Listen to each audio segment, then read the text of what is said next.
It's time to take command with former NFL tight end Logan Paulsen and former Commanders beat reporter Craig Hoffman. Take Command podcast from Odyssey Sports. Craig Hoffman here, Logan Paulsen there. Let's wrap up. We'll do another episode of Nick's Numbers. The reviews are in. We love Nick's Numbers. We'll do that again on Monday with some of the defensive guys. But I wanted to wrap up with a pretty interesting little tidbit that Ron Rivera shared yesterday at the start of his press conference. John Keim, our buddy, our pal, asked him about Sam Howell's improvement from the start of OTAs, and Ron revealed one of the ways they're coaching him in the answer. One of the things that we're doing, something we had done when I was in way back when I was in Chicago, but we mic Sam up so we can listen to him, the way he's handling the huddle calls, how he's handling things at the line of scrimmage. It's given us a lot of insight into that. We're going to do it with all our quarterbacks, but we started with Sam last week. And so it's really interesting to watch the way you can see he's stepping into the huddle, he's taking charge, taking command. And it's one of the things that, when you listen to Eric, and you guys will hear him, when something happens, he'll tell the quarterback, hey, you got to take charge. And you're starting to see that. I had never heard of this, Logan. It's obviously not new. Ron said he's done it in Chicago. I'm guessing EB's done it before. Sam also said he had never had any coach do this with him before. But I think it's pretty fascinating, and I kind of think it's pretty genius that they're miking up their quarterback when they've put such an emphasis on that communication being important to their offense.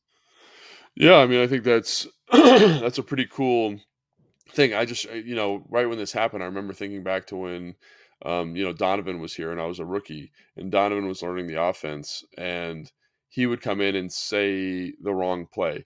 But a lot of guys were new to the offense, so they didn't know. So Kyle would come in afterwards and be like, what did he say? And no one could articulate exactly what he said. It's like, oh, he told me to do this. And then, this is what happened, and that's why we did this, right? But they didn't know for sure, right? And so I think obviously just from like a getting the play out standpoint, it's helpful. But where I think the real value in this lies is at the line of scrimmage, because, the quarterback is calling the protections. And so what that means is, like, for example, on like a 2 or 3 jet protection. So you're going to have a man side and a slide side, and the back is going to work to the man side, right? And so on the slide side, you're going to work to the will linebacker, right? So if you had 3 linebackers, they're going to work to the will. And it's up to the quarterback to kind of say, this is the mic. And so if the quarterback is calling the wrong player the mic, then the O-line is going to go to the wrong person. And so to me, having that ability to be like, hey, man, because I remember I'd play with quarterbacks and they'd forget, or they wouldn't, whatever, they'd mic the wrong guy. And then it would kind of like be like this he said, she said between the offensive line of like, the quarterback mic'd this guy, and the quarterback's like, no, I mic'd this guy. And so now with this audio system in, you get to line of scrimmage, and it's like you can hear Sam's voice, I'm sure, just being like, Mike 57. And it's like, okay, so everyone knows now the O-line's working to number 50. You know what I mean? Like, that's the type of thing you're getting here. And the back has to know, right? And so I think that's something that, to me, is extremely valuable, is kind of cleaning up this he said, she said, or the quarterback didn't get the play in exactly right. And so I think it's great, especially with a young quarterback, that ability to be like, no, man, like you gotta say this. Or the other thing, just from my own personal preference, was quarterbacks that had a specific way of delivering the play, right? So when I played with Matt Schaub in Atlanta, he had a really nice way of being like, we talked about formation, protection, and then tags. And so he would get in the huddle and be like, here's the formation, and give a little, not a long pause, but a little bit of a beat. And he'd point to the O-line and be like, 3 jet.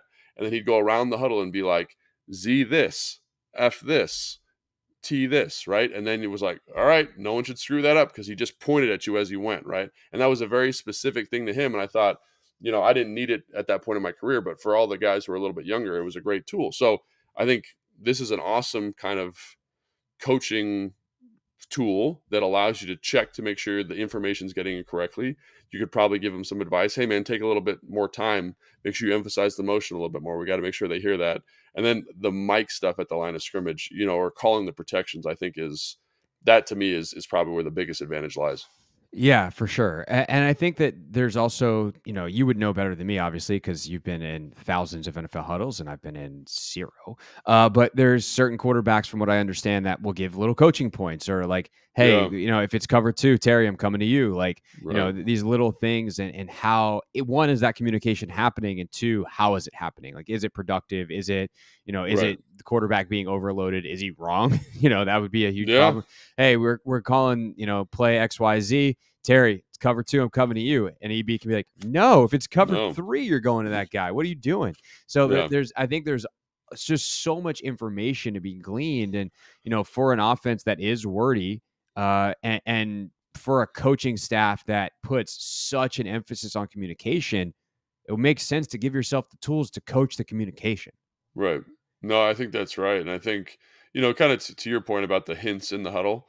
Um, like none of it because the coverages are so nuanced now. You don't get those same like, "Hey, man, stay alive" versus this anymore. Like you might get Yeah. like you might get like this is I remember Matt doing this. He'd be like, "Hey man, remember if you get pressed, this is a go." You know what I mean? Just like reminding the receiver um based on down and distance. So it's 3rd and 5 they like to press, and instead of running a hitch, like you're running a go. So he can kind of Right. ensure that guy knows. And I think, the receiver's not saying I'm running a go. He's saying, "Oh yeah, that's right. That's the coaching point on this." Or like when I played with who was I playing with? It doesn't really matter, but they would be like, "Hey man, remember you're standing up on this to me." And I'd be Yeah. like, and I would know, but it was always nice to kind of have someone who had your back, if that And it makes just sense. It's confirms you're on the same page. absolutely correct. Yeah, and it's a nice like, and it's not this long like, "Hey, I'm throwing you the ball," but it's like, "Hey man, like this is our shot play, for example, and they're running a jolt. Hey, just a reminder, be patient. Here we go, and say the play." You know what I'm saying? It's just a little like, "Hey, this is what I'm expecting," and it's like, right, he wants me to be patient. Let's do it like that. And then, "Oh, hey, this is this protection, and the O line's all dialed in. Hey man, I'm half rolling. Remember?" And they all know that, but it's just a nice like, this is what we're doing on this play. And it's not as detailed as like, "Hey, it's this coverage, I'm coming here." It's just like these are the little checks and balances that he's expecting. Or like, "Hey, if it's cover two, make sure you keep this corner flat." Bang, Mhm. and we're going to the play.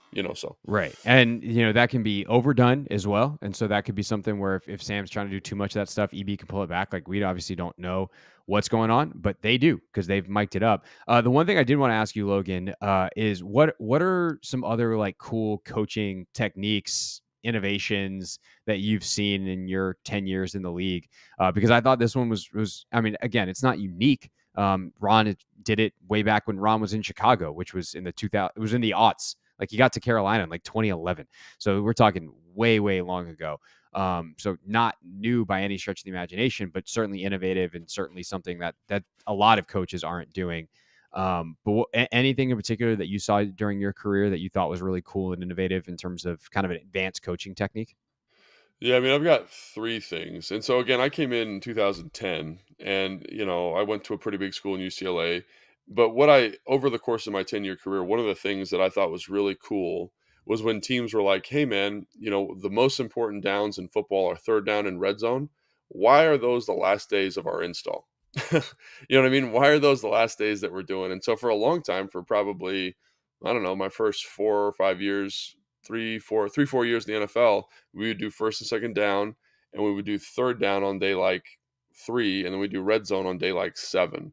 And as you've seen already with EB being here, now teams have transitioned to like, "Hey, we're working 2 minute, we're working 3rd down, we're working red zone," and those things are almost they're not your first day install, but they're damn close. You know what I mean? And so that's, I think, is pretty innovative. The other thing that was innovative during my time that I really liked was when they started recording recording individuals, excuse me, because if you're working a new technique and you do it in individuals, you could never see it. You'd be like, "Am I doing it right? Am I kind of just going off the coach?" So if they needed that feedback, they could be like, "Hey, we got this on tape.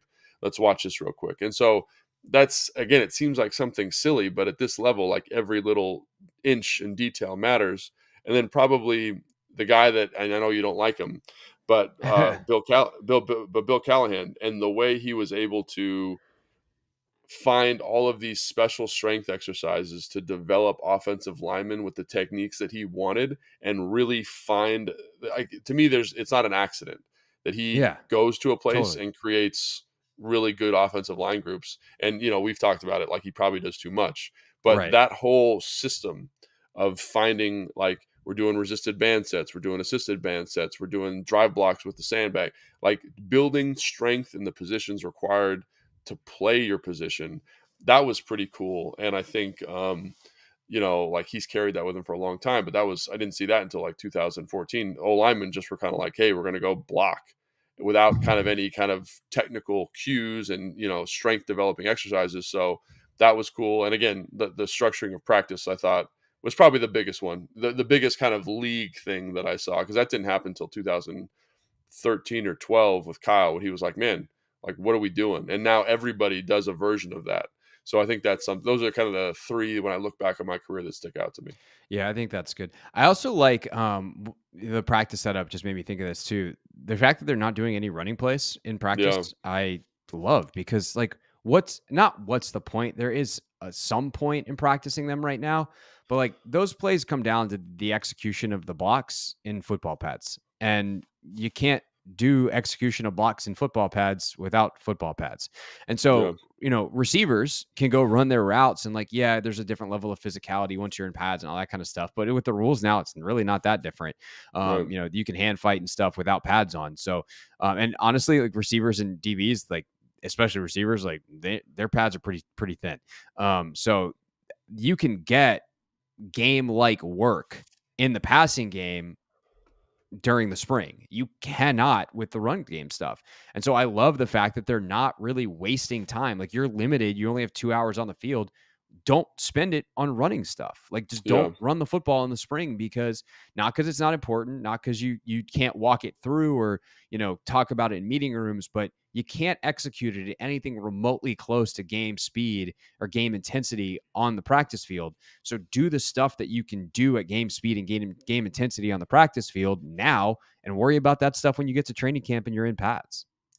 Yeah, I mean, that's something that, my old ass is like, I have a lot of anxiety about, you know what I mean? I'm like, oh God, they're not doing, you know what I mean? And I think the reason I feel that way is because, and maybe they are doing stuff like in walkthroughs and things like that, because there is a very, very high um, technical demand in the run game. And what I Yeah. mean by that is, like, you have to make sure the run's targeted correctly. The combinations are all called. In terms of things that are complex, the passing game is relatively simple, which is going to sound crazy because that's where most of the production comes. The run game is insanely complicated, right? Because we got to get these calls, these certain combinations called. We got to identify who the run's going to. We got to make sure that we hear force as opposed to Zorro, and know that changes how the run is targeted and the execution of the back. So it is very detailed, but I also think that this is where you're going to make your money in the pass game, right? And I heard a coach say, like, the screen game is an extension of our run game. So they are getting reps at their run game, quote unquote, with the screen stuff. And I think, like, maybe you could kind of tighten up what you're doing in the run game, because your pass game is so diverse, and you want to put more eggs in that pass game basket also. And this allows you to detail it up at a really high level. We talked about, when I'm the sit, who am I trying to influence and all that kind of stuff. So I think it is great. I think I think the thing that's cool is when you watch practice, it doesn't seem to impact the intensity at all. Like, it's still a very intense, upbeat type of practice. And you don't need that kind of physical headbanging element at this point of the off season. So. Yeah, definitely.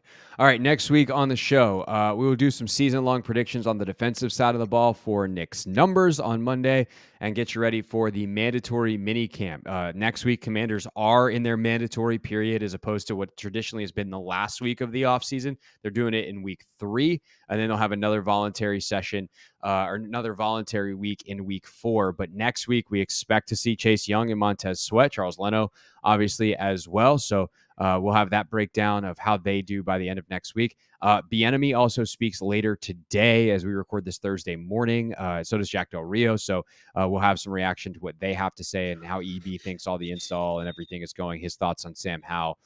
In the meantime, of course, you can catch us on the radio. I will be there 4 to 7 each and every day on the Team 980. And then we're back next week with 2 episodes of Take Command. We appreciate it. If you're watching, go ahead and hit that like button, assuming that you did. Let's be honest. If you made it this far, you probably liked it, unless you hate watching it, in which case I guess thanks for the view, but don't hit the like button. But make sure you are subscribed wherever you are watching or listening right now, and we'll see you next week on Take Command. Thanks for watching this clip of Take Command. First, why don't you like it? It lets other people know that it was good, and then they should watch it too. And Logan, we have a new exclusive home for full episodes. We do. 1067 The Fans YouTube page. Go check it out and please subscribe. Yeah, do what Logan said. Do it. Very, very smart.